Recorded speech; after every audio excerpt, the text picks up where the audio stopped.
got some motherfucking design on right now. Bring it down, bring it down, bring it down. I got 3 old thoughts, new block. Assalamualaikum warahmatullahi wabarakatuh.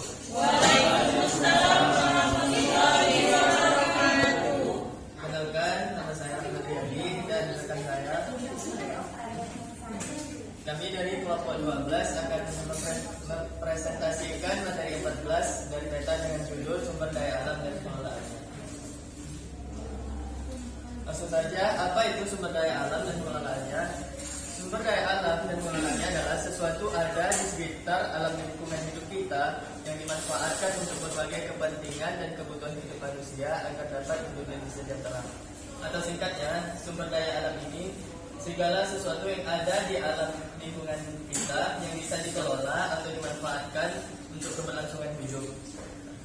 Nah, sumber daya alam ini mempunyai 3 karakteristik.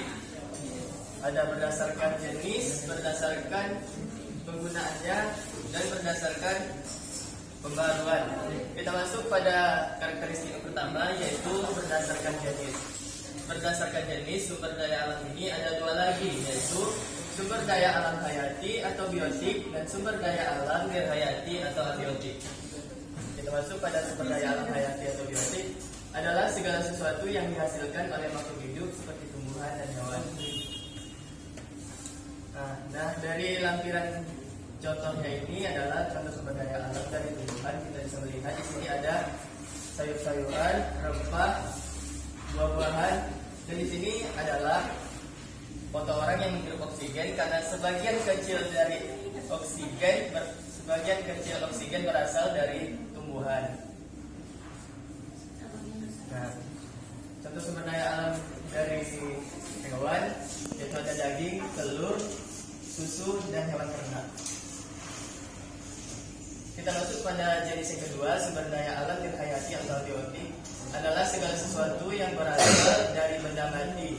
Sumber daya alam ini dihasilkan dari proses alami dalam kehidupan. Saya rasa semuanya kita tahu bahwa alami itu tercipta tanpa bantuan dari makhluk apapun, tanpa bantuan dari manusia atau organisme apapun. Contohnya seperti air, cahaya matahari, dan tanah. Kita masuk pada karakteristik yang kedua, berdasarkan sifat pembaruan.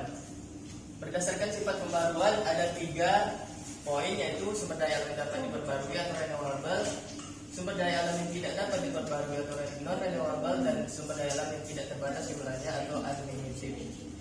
Nah, yang pertama, sumber daya alam yang tidak dapat diperbarui atau renewable jika persediaannya habis dalam waktu tidak terlalu lama dan relatif mudah dapat tersedia kembali melalui reproduksi atau pengembangbiakan.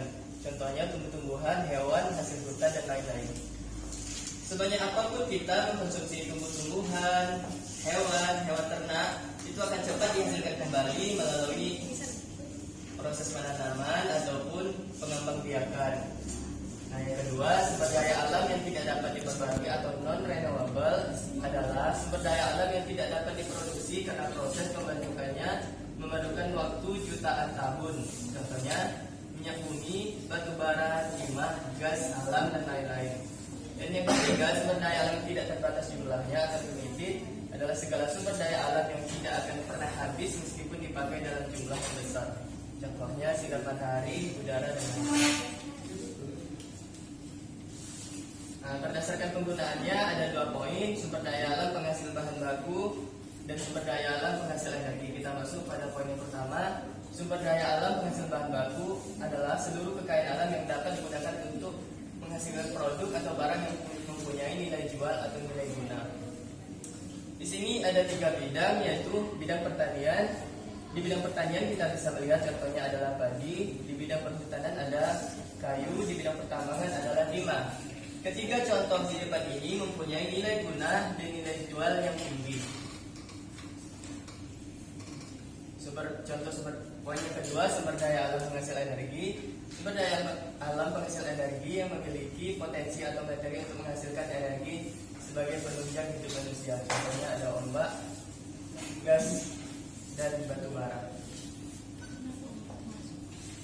Tujuan pengelolaan keanekaragaman hayati: 1. Konversi yang menjamin kelestarian kekayaan keanekaragaman jadi semakin hidup dan nilai tatanan kelangsungan keanekaragaman.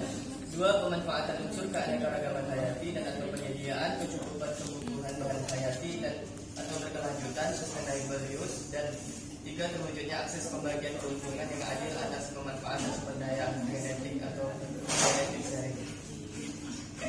Nah, selanjutnya akan dijelaskan oleh rekan saya. Pertanyaannya silakan.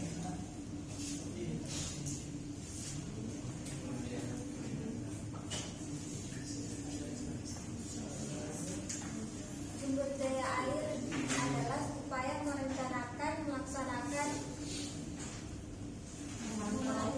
Memantau. mengevaluasi penyelenggaraan konversi sumber daya air, pendayaan sumber daya air, dan pengendalian daya rusak air.